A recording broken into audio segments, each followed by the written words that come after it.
My house was destroyed by a tornado, so I went to my son's place. He said, "We want privacy. My girlfriend doesn't want you here." So I called my old high school love, a self-made millionaire. Nobody knew I still had his number. When he showed up and said 3 words, "I'm glad to have you here. Follow my story until the end and comment the city you're watching from so I can see how far my story has reached." My name is Wanda, and at 67 years old, I thought I had seen every kind of heartbreak life could throw at me. I was wrong. The tornado siren started wailing at 3:15 in the afternoon on a Tuesday that began like any other. I was in my kitchen, the same kitchen where I'd raised my son Marcus, preparing my usual afternoon tea. The weatherman had mentioned possible storms, but in Oklahoma, that was nothing new.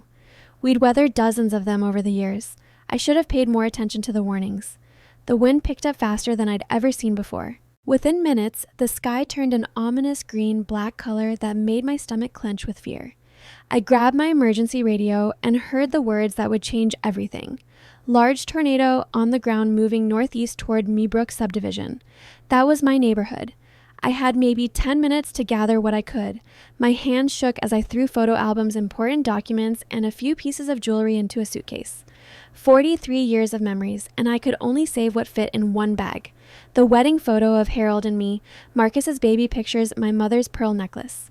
Everything else would have to stay. The basement felt different that day, colder, more final. I huddled in the corner, clutching Harold's old sweater, listening to what sounded like a freight train tearing through my world above. The house groaned and creaked, fighting against forces far stronger than the sturdy frame Harold had been so proud of when we bought it in 1980. Then came the silence. That awful, hollow silence that means everything you knew is gone. When I finally climbed those basement steps, my legs barely held me up. Where my living room used to be, there was sky. Just open sky and debris scattered like confetti after a cruel celebration. The kitchen table where Marcus used to do his homework was embedded in what remained of the garage wall. My rose garden, the one I tended for 20 years, looked like it had been put through a blender. I stood there in the ruins of my life, still wearing Harold's sweater, and cried for the first time since his funeral 8 years ago. The neighbors who were lucky enough to still have houses took me in that first night. Sweet Mrs. Patterson from next door insisted I stay with her, but her place was damaged too, and she had her own family to worry about. The Red Cross set up shelters, but the thought of sleeping in a gymnasium full of strangers made me feel even more lost than I already was. That's when I knew I had to call Marcus. My son lives about 45 minutes away in Tulsa, in a nice neighborhood with tree-lined streets and houses that all look like they belong in magazines. He'd moved there 5 years ago when he got promoted to regional manager at the insurance company. We weren't close, not the way mothers and sons are supposed to be, but he was all the family I had left. I used Mrs. Patterson's phone because mine was somewhere under what used to be my bedroom. My hands trembled as I dialed his number, a number I'd memorized but rarely used unless it was his birthday or Christmas. "Marcus, honey, it's Mom." My voice sounded smaller than I intended. "Mom, what's wrong? You sound upset." "The tornado hit the house, sweetheart. It's gone. Everything's gone." There was a pause that felt like forever. "Are you hurt?" "No, I'm okay, but I need somewhere to stay while I figure things out, just temporarily." Another pause. "Of course, Mom, of course. Come over. We'll figure this out." The relief that washed over me was so strong I nearly collapsed. My son would take care of me. Despite all our distance, all the missed calls, and awkward holiday dinners, he was still my boy. I spent the next morning sorting through what could be salvaged from the debris. The insurance adjuster, a young man who looked like he'd rather be anywhere else, walked through what remained of my home with a clipboard and a camera. "Total loss," he said. Matter-of-factly, as if those 2 words didn't represent my entire life. How much I asked, though I was afraid to hear the answer. "Well, you had a $120,000 policy on the structure, but with your deductible and depreciation, you're looking at maybe $90,000, maybe less. $90,000 to rebuild 43 years of life." It seemed impossible. Mrs. Patterson helped me pack what little I'd managed to save into her car. 3 garbage bags of clothes that smelled like mud and disaster. 1 suitcase of photographs and documents, and Harold's toolbox that somehow survived in the garage. That was it. That was all I had left of the life I'd built. The drive to Marcus's house felt like traveling to a foreign country. Everything looked different when you had nowhere to go back to. The familiar landmarks, the gas station where I always bought my lottery tickets, the diner where Harold and I used to have breakfast on Sundays, they all seemed to belong to someone else's life now. Marcus's neighborhood was untouched by the storm. Perfect lawns, perfect driveways, perfect lives continuing exactly as they had the day before. I felt like an intruder carrying my disaster with me into their pristine world. His house was a 2-story colonial with white shutters and a red door that Sophia, his girlfriend, had picked out. I'd met her exactly 3 times in the 2 years they'd been together. She was 32 to his 41, worked at some marketing firm downtown, and had opinions about everything from the color of the walls to what kind of wine to serve at dinner. I parked Mrs. Patterson's car in their driveway and sat there for a moment, gathering my courage. This was temporary, I told myself, just until I could figure out what came next. Just until the insurance money came through and I could find a small apartment somewhere. I never imagined that walking up to my son's front door with my 3 bags of belongings would be one of the hardest things I'd ever done. But as I raised my hand to knock, I felt a familiar sensation. The same hollow feeling I'd had when Harold died, like the ground was disappearing beneath my feet. I just didn't know yet how much further I was about to fall. Marcus opened the door before I could knock, like he'd been watching from the window. For just a moment, seeing his familiar face, Harold's eyes, my stubborn chin made me feel like everything might be okay. He was my son, my only child. Surely blood meant something. Mom. He stepped aside to let me in, but his voice held something I couldn't quite identify. Distance maybe, or discomfort. Sophia appeared behind him almost immediately, like she'd been waiting in the wings.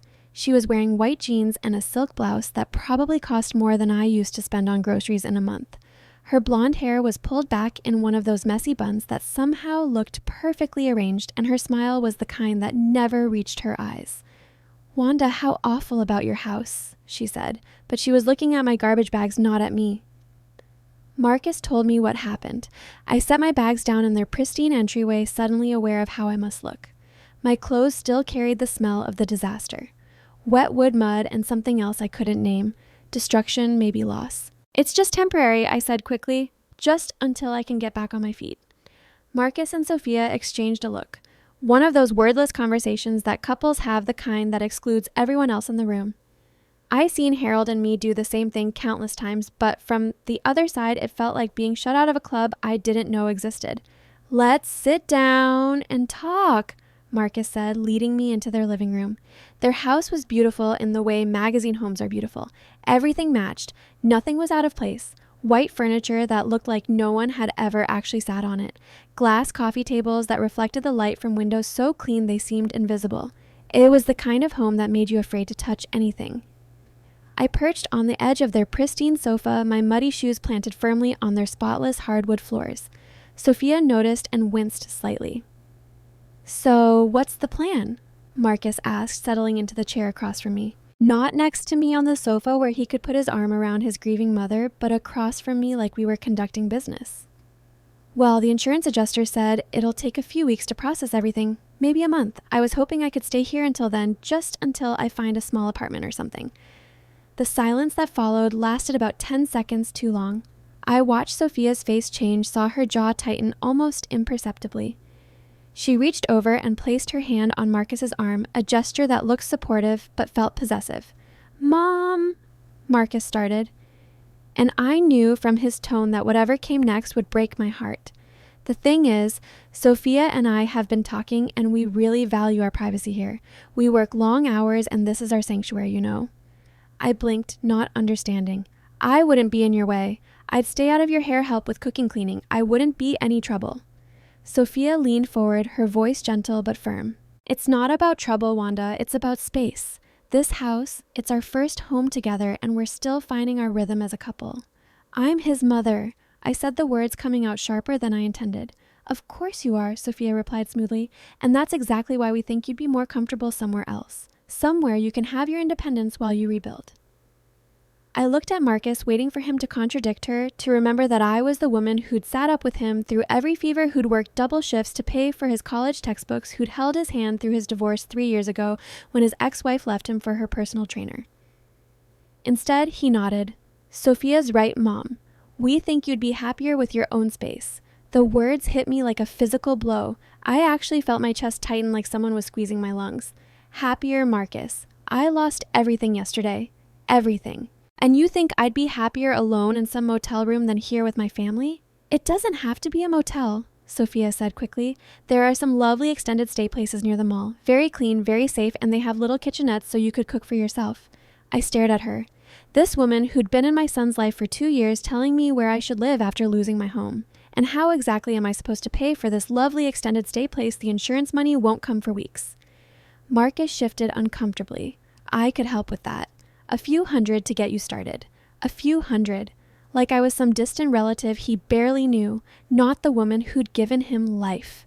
Marcus. I said, my voice barely above a whisper. I changed your diapers. I walked the floor with you when you had colic. I taught you to ride a bike and helped you with your homework, and held you when you cried over Sarah Jenkins breaking your heart in 7th grade. His face wrined slightly, but Sophia squeezed his arm tighter. Nobody's questioning your history, she said. We just think everyone would be more comfortable with some boundaries. Boundaries? I'd heard that word from the counselor Marcus had seen after his divorce. Everything was about boundaries. Now you're kicking me out, I said flatly.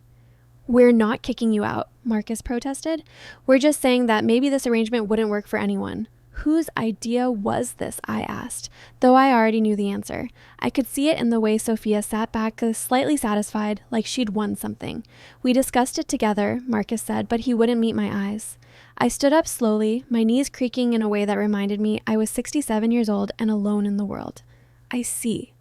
Mom, don't be like this. We're trying to do what's best for everyone.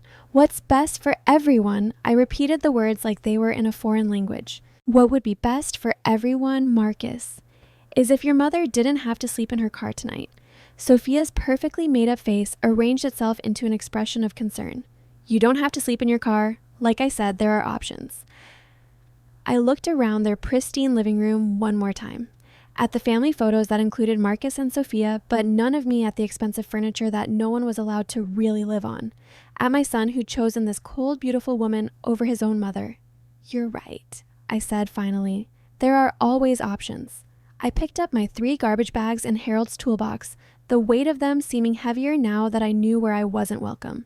Marcus stood up, looking uncomfortable, but not uncomfortable enough to change his mind. I'll call you in a few days, he said. Once you get settled somewhere. Don't bother, I said, surprised by how steady my voice sounded. I wouldn't want to intrude on your sanctuary. Sophia had the decency to look slightly ashamed, but not enough to speak up. Not enough to say, wait, this is wrong. She's your mother. I walked out of that perfect house with its perfect couple and their perfect boundaries and sat in Mrs. Patterson's borrowed car for a long time before I could bring myself to start the engine. Through their front window, I could see Marcus and Sophia talking probably about how difficult I was being, how much drama I was bringing into their peaceful lives. The irony wasn't lost on me. I'd spent years after Harold died telling myself I was strong, independent, that I didn't need anyone. Now, when I actually needed help, I discovered that independence is a luxury you can only afford when you have choices. I drove to the Walmart parking lot and sat there as the sun went down, trying to figure out where a 67-year-old woman with $93 in her purse and 3 bags of tornado-damaged belongings was supposed to sleep.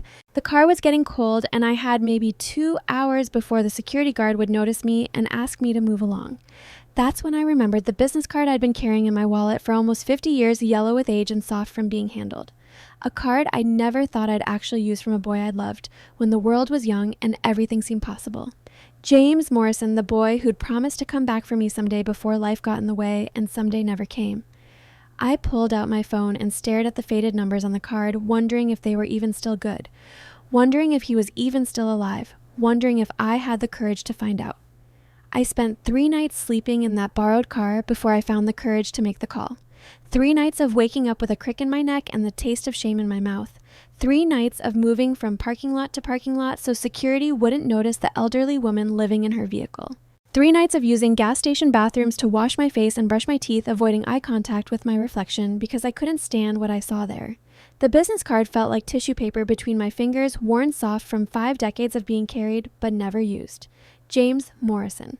It read in faded blue ink. Below that, a phone number with an area code I didn't recognize. On the back, in my own young handwriting, always remember W. I'd written those words when I was 17 years old, believing with the absolute certainty of youth that James Morrison would be the great love of my life. He was 18 with dark hair that fell across his forehead and eyes the color of summer storms. He worked at his father's auto shop after school and dreamed of bigger things, of building something that mattered. We dated for 8 months, which at 17 felt like forever. He used to take me to the old quarry outside town where we'd sit on the hood of his beat-up Chevy and talk about our plans. He was going to start his own business, he said. Something with construction maybe, or real estate. Something that would make him rich enough to give me everything I deserved. I'm going to come back for you, Wanda. He had promised the night before he left for college in California. I'm going to make something of myself, and then I'm going to come back and marry you. But 17-year-old promises have a way of fading when real life takes over. He wrote letters, at first long, passionate letters full of dreams and plans. I wrote back telling him about my secretarial classes, about my job at the bank, about how I was waiting for him just like I'd promised. Then the letters became shorter, less frequent. When I met Harold 6 months later at a church social, James felt like a beautiful dream I'd had once too good to be real. Harold was steady, reliable already, 25 with a good job at the phone company. He didn't promise me the world, but he promised me a home, a family security. When he proposed after 4 months of courtship, I said yes. I tucked James's business card into my wedding dress pocket, a secret talisman I couldn't quite bring myself to throw away. Now, 50 years later, sitting in a car that wasn't mine in a Walmart parking lot, I wondered what had become of that dreamy boy with the storm-colored eyes. I'd kept track of him sporadically over the years the way you do with first loves.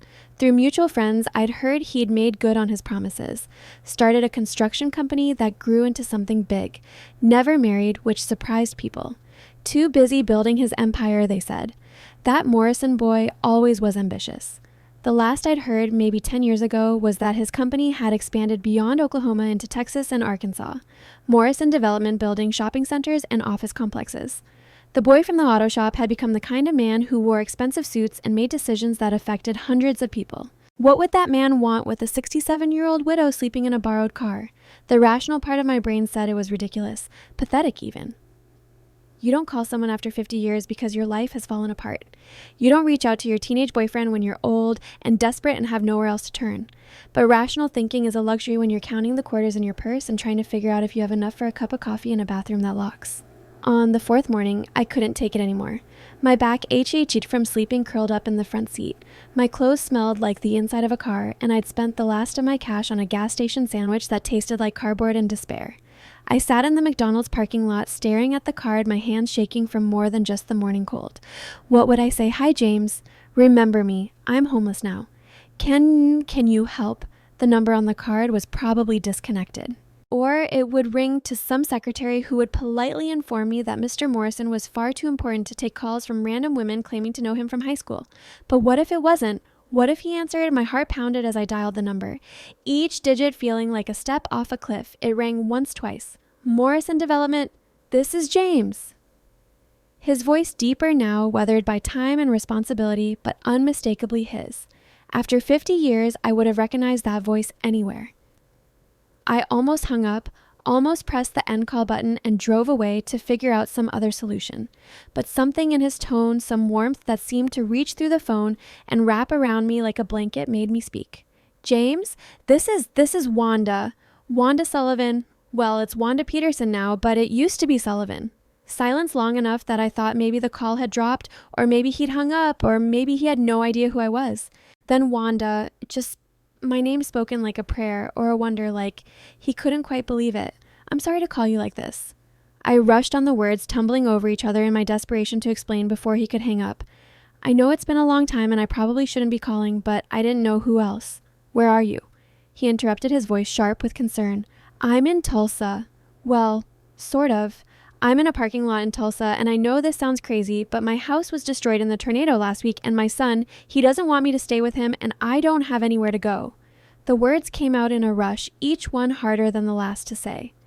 Admitting that your own child had turned you away was like admitting you'd failed at the most fundamental part of being human. Give me your location, James said, his voice all business now. I'm coming to get you. You don't have to do that. I don't know why I called. I guess I just needed to hear a friendly voice. Wanda, his tone broke. No argument. Tell me where you are. I'm already walking to my car. Through the phone, I could hear the sound of a door closing and engine starting. He was really coming. This man I hadn't spoken to in 50 years was dropping whatever important business he'd been conducting to rescue me from a McDonald's parking lot. I gave him the address, my voice barely above a whisper. James, I'm not the girl you remember. Neither am I, he said. And I could hear the smile in his voice. but I've been waiting 50 years for this call. After we hung up, I sat in that parking lot for 2 hours, alternating between panic and disbelief. What was I doing? What were we doing? This was insane. You couldn't just pick up relationships after 5 decades like you were continuing a conversation from yesterday. But as I watched the entrance to the parking lot waiting for a car I wouldn't recognize carrying a man who might not recognize me, I felt something I hadn't felt since the tornado sirens first started wailing. Hope.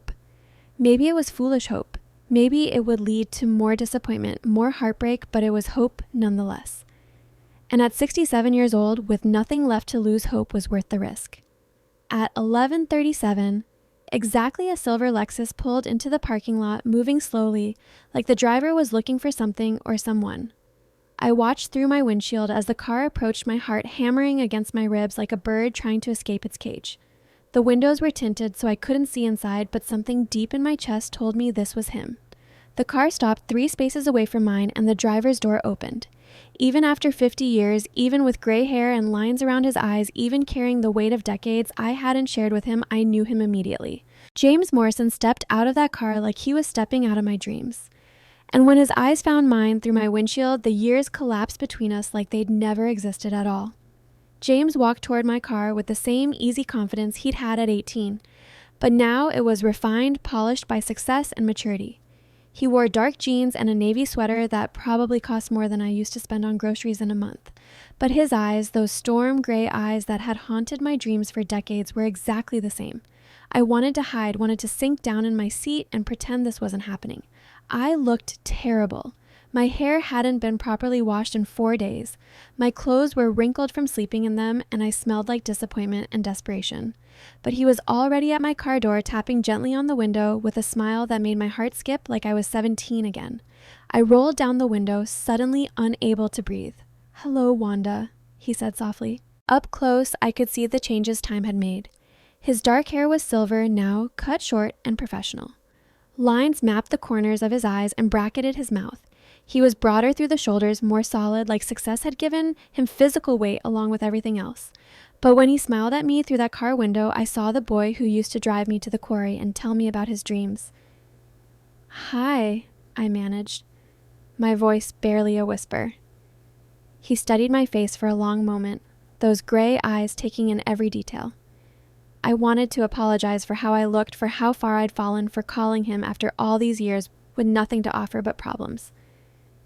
Instead, he said 3 words that changed everything. "You look beautiful." I started crying. Right there in that McDonald's parking lot with James Morrison standing beside my borrowed car, I broke down completely. 50 years of held back tears.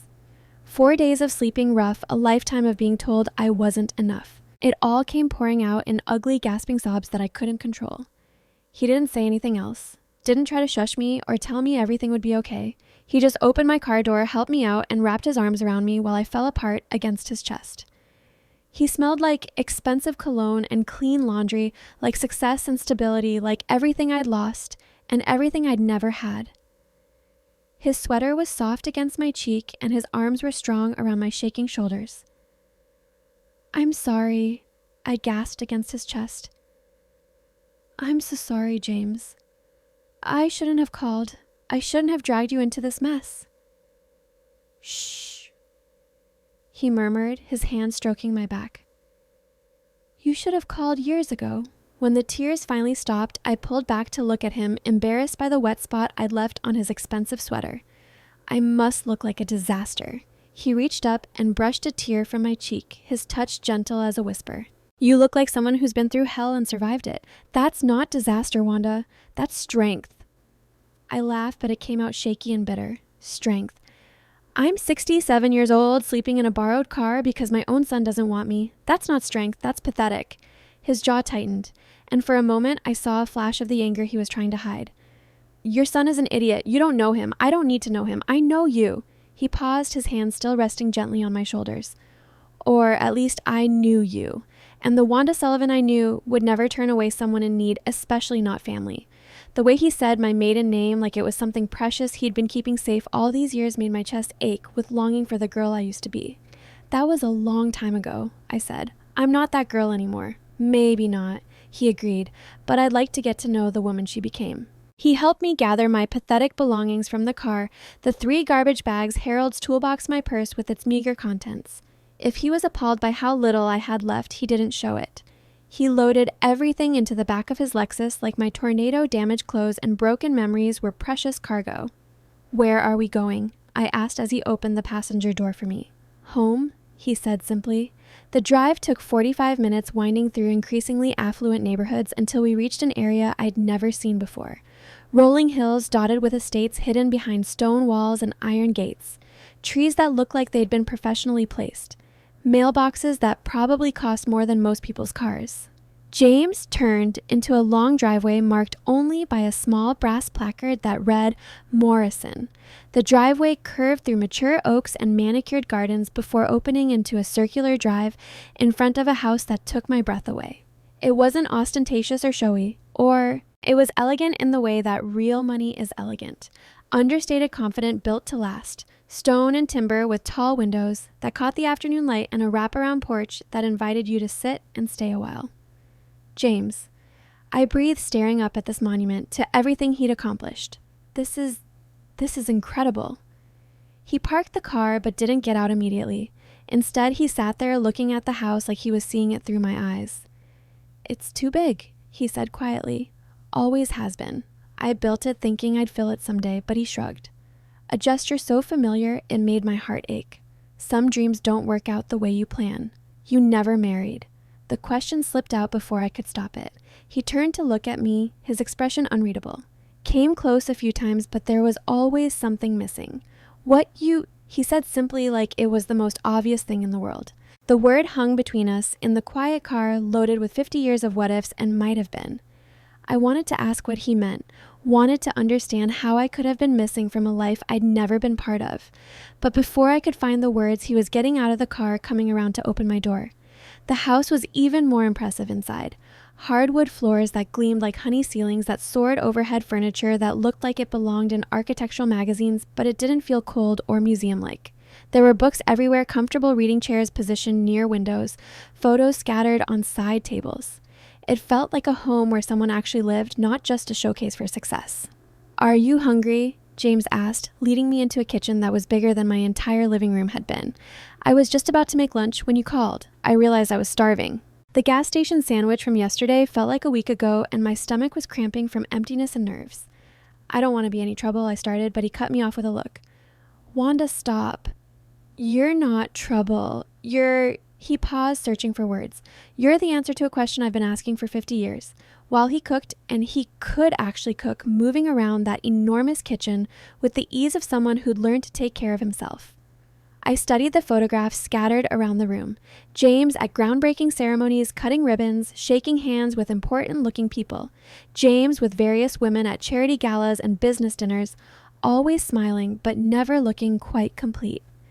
"Tell me about your life," he said, setting a plate of perfectly grilled chicken and roasted vegetables in front of me. "Tell me about Harold, about your son, about everything I missed." So I did.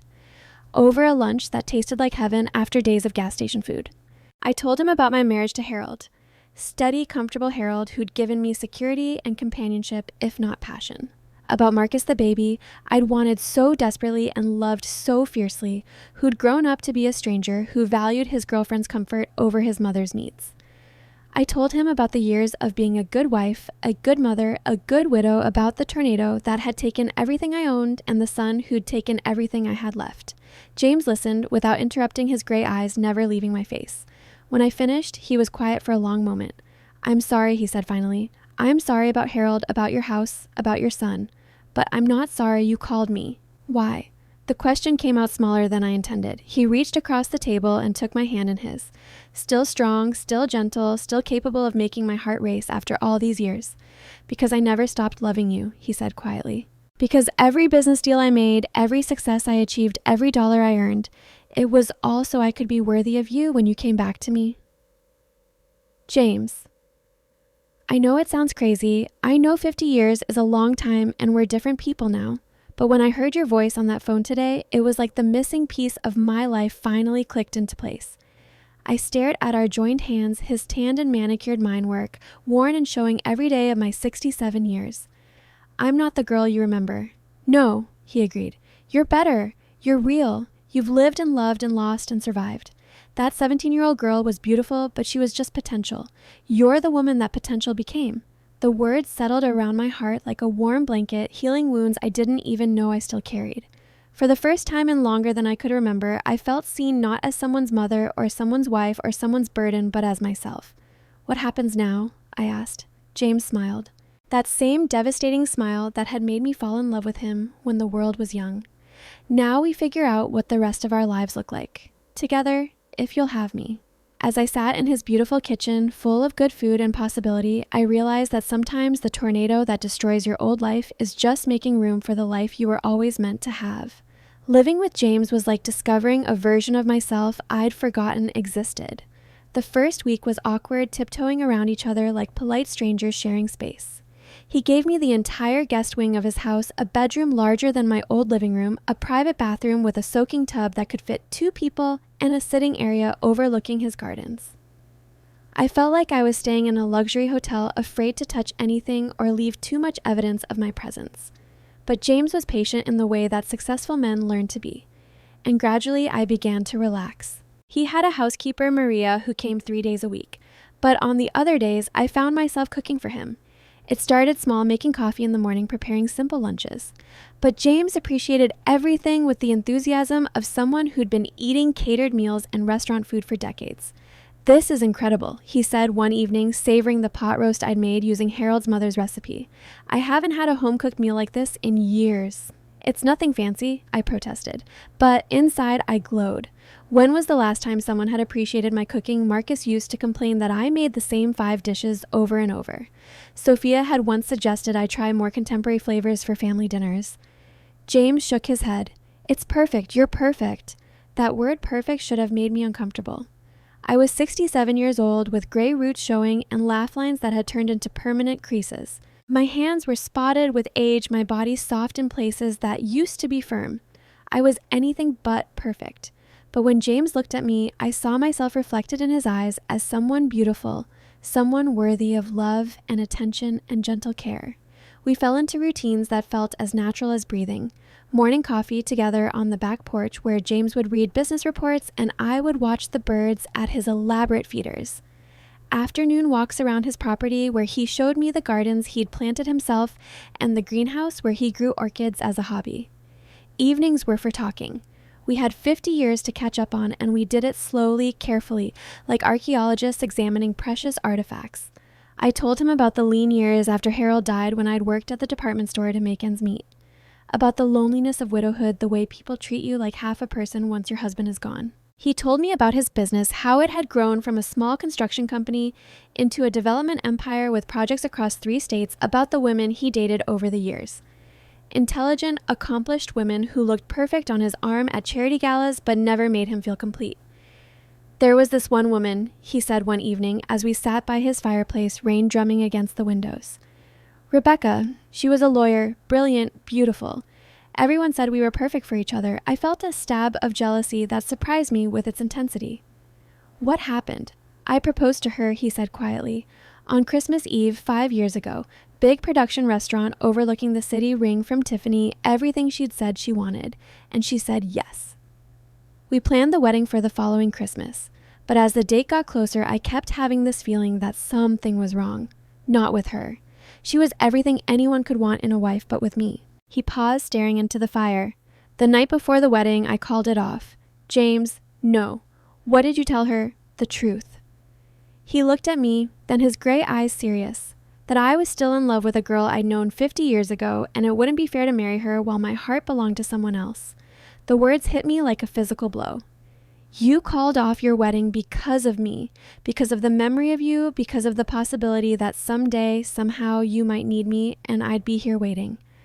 I stared at him, the successful, handsome man who could have had anyone, and tried to process what he was telling me. "That's crazy, is it?" He leaned forward, taking my hands in his. "Is it any crazier than you keeping my business card in your wallet for 50 years? He was right. Of course we were both crazy, both living with ghosts of what might have been. But somehow, against all odds, our particular brand of insanity had brought us back together. 3 weeks into my stay, Marcus called. I was in James's making dinner and humming to myself, actually humming something I hadn't done in years when my phone rang. Marcus's name on the screen made my stomach clench with familiar anxiety. "Hi, honey," I said, trying to keep my voice neutral. "Mom." His tone was strange, carefully controlled. "I've been trying to reach you. Your phone keeps going straight to voicemail." That was true. I'd been screening my calls, not ready to deal with whatever guilt or obligation Marcus might throw at me. I've been busy doing what Mrs. Patterson said you moved out of the extended stay place weeks ago. "Where are you living?" I looked around James's beautiful kitchen, at the fresh flowers he'd brought home that morning, at the expensive wine glasses sitting on the counter. "I'm staying with a friend." "What friend, Mom? You don't have any friends with money." His assumption stung, partly because it had been true for so long after Harold died. I'd let most of my friendships fade.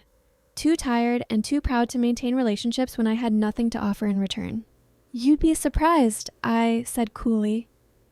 There was a pause, and I could practically hear him processing this information. "Mom, I think we need to talk. Sophia and I have been discussing the situation, and we think maybe we were too hasty. Maybe you could stay in our guest room for a while, just until you get back on your feet." The offer that would have meant everything to me a month ago now felt hollow, insulting even. "What changed your mind?" Another pause. "We realized we might have been too focused on our own needs. Family should stick together." What he meant, I realized, was that he'd probably heard through the neighborhood gossip network that his mother wasn't living in a shelter anymore. Someone had mentioned seeing her with a well-dressed man in an expensive car. Marcus was curious, and curiosity had made him generous.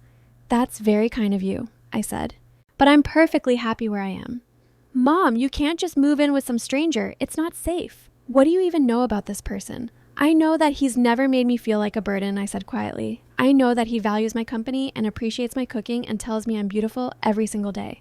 The silence that followed was so long I thought he might have hung up. "Is this some kind of relationship?" Marcus finally asked, his voice tight with something I couldn't identify. Disapproval, embarrassment. "I don't think that's any of your business," I said, surprising myself with my directness. "Of course it's my business. You're my mother. I'm worried about you being taken advantage of. Like you took advantage of me." The words came out before I could stop them, sharp and bitter. "Mom, that's not fair, isn't it? You turned me away when I needed help most. You chose your girlfriend's comfort over your mother's safety. And now that you think I might have found happiness somewhere else, suddenly you're concerned about my welfare." I could hear Sophia's voice in the background, but I couldn't make out the words. "Look," Marcus said, his tone shifting to the reasonable, patient voice he used when he thought I was being difficult. "Why don't you bring your friend to dinner on Sunday? We'd like to meet him." No, I said no, Marcus. "You don't get to approve or disapprove of my choices anymore. You gave up that right when you kicked me out." "We didn't kick you out. We just thought you thought about yourselves just like you're doing now." I took a deep breath, feeling stronger than I had in years. "I'm happy, Marcus. Truly happy for the first time in longer than I can remember. If you want to be part of my life, you're welcome to try, but you don't get to dictate the terms anymore." I hung up before he could respond, my hands shaking slightly from the adrenaline of finally saying what I should have said weeks ago. James found me a few minutes later, standing at the kitchen window and staring out at his gardens without really seeing them. "Everything all right?" he asked, wrapping his arms around me from behind. I leaned back against his chest, letting his warmth chase away the chill of dealing with Marcus. "My son called. He wants to meet you." "Good," James said, pressing a kiss to the top of my head. "I've been looking forward to meeting him." I turned in his arms, studying his face. "You're not worried about what he'll think, what he'll say?"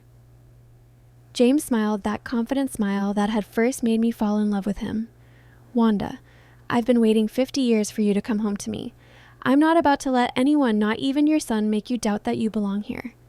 As I stood in his arms in that beautiful kitchen, I realized he was right. I did belong here. Not because of his money or his house or his success, but because of the way he looked at me like I was the answer to every prayer he'd ever whispered. For the first time since the tornado, I felt like I was exactly where I was supposed to be. The wedding was nothing like my first one.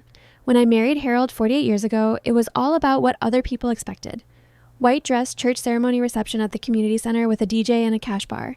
We invited everyone we knew and several people we didn't particularly like because that's what you did. You performed the ritual for the community, not for yourselves. This time, James and I did exactly what we wanted. The ceremony took place in his back garden on a crisp October morning, 6 months after that phone call in the McDonald's parking lot. The minister was an old friend of James's, and the only witnesses were Maria, the housekeeper, and Thomas, James's business partner and best friend for 30 years. I wore a simple blue dress that James said brought out my eyes, and he wore a charcoal suit that made him look distinguished and handsome. No fuss, no fanfare, no stress about impressing anyone. Just two people who'd found each other again after half a century, promising to spend whatever time they had left together. Marcus came to the wedding. I debated whether to even invite him, but James convinced me to try one more time. "He's your son," he said simply. "You'll regret it if you don't give him the chance to do the right thing." So I called him 2 weeks before the ceremony. "James and I are getting married," I said without preamble. "October 15th at 2 Huzro. You're welcome to come, but Sophia isn't invited." The silence on the other end stretched so long I thought he might have hung up. "Mom," he finally said, "you barely know this man." "I've known him longer than I knew your father when I married him. That was different. You were young then." "Yes, I was. And I made choices based on what I thought I should do, not what I wanted to do. I'm not making that mistake again." Another pause. "What about Sophia? She's part of my life." "If you can't accept her, I can accept her," I interrupted. "But I won't be manipulated by her. She made it clear that I wasn't welcome in your home when I needed help. Now she's not welcome at my wedding. Actions have consequences, Marcus." He showed up alone, looking uncomfortable in a suit that probably cost more than my monthly grocery budget used to be. He shook hands with James politely, made appropriate small talk, and even managed to smile when the minister pronounced us husband and wife. But I could see the calculation in his eyes, the way he took inventory of James's house, his car, the obvious markers of wealth. This wasn't about supporting his mother's happiness. This was about positioning himself for whatever might come next. After the ceremony, as we sat around James's dining table sharing the simple lunch Maria had prepared, Marcus cleared his throat.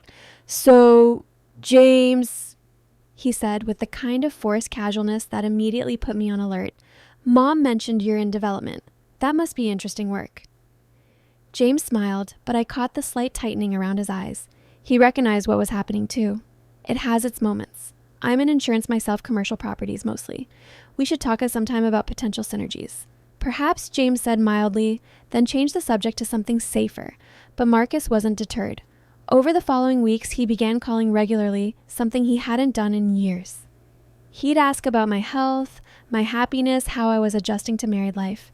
But somehow, every conversation ended up circling back to James's business, James's investments, James's plans for the future.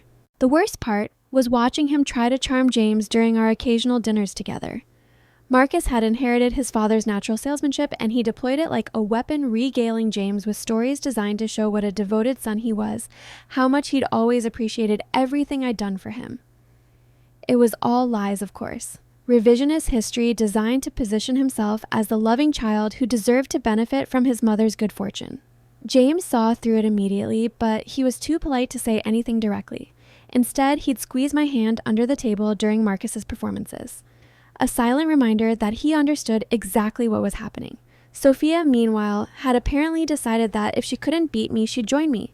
She started sending little gifts, expensive candles, gourmet chocolates, a silk scarf that probably cost more than I used to spend on clothes in a year. Each gift came with a card expressing how happy she was that I'd found love again, how she hoped we could start fresh. "She's trying to buy her way back into your good graces," James observed one evening as I unwrapped yet another peace offering. I know I said setting aside the cashmere throw she'd sent. The question is, what does she think she's buying? We found out 3 months later.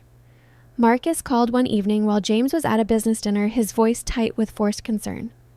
"Mom, I need to ask you something, and I hope you won't be offended." My stomach clenched. "What is it?" "Have you and James discussed what happens to his assets when well in the future?" There it was, the question he'd been building up to for months. "Marcus, that's an incredibly inappropriate thing to ask. I'm just worried about you. You're older now, and if something happened to James, I want to make sure you're protected, that you're not taken advantage of by his business partners or distant relatives or whoever." The audacity of it took my breath away. The same son who'd turned me away when I was homeless was now concerned about my financial security. "My financial situation is none of your business," I said coldly. "Of course it is. You're my mother. If you need help, when I needed help, you turned me away. Remember, you and Sophia decided I would be too much trouble, too disruptive to your perfect little life.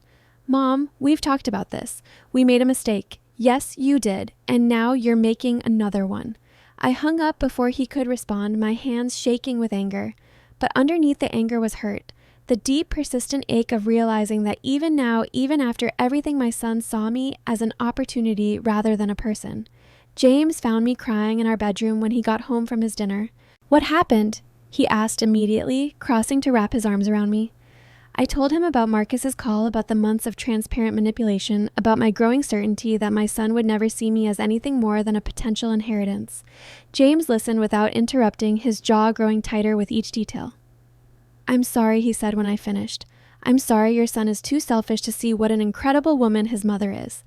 I keep thinking I failed him somehow, that if I'd been a better mother, he'd be a better man. James cupped my face in his hands, his gray eyes serious.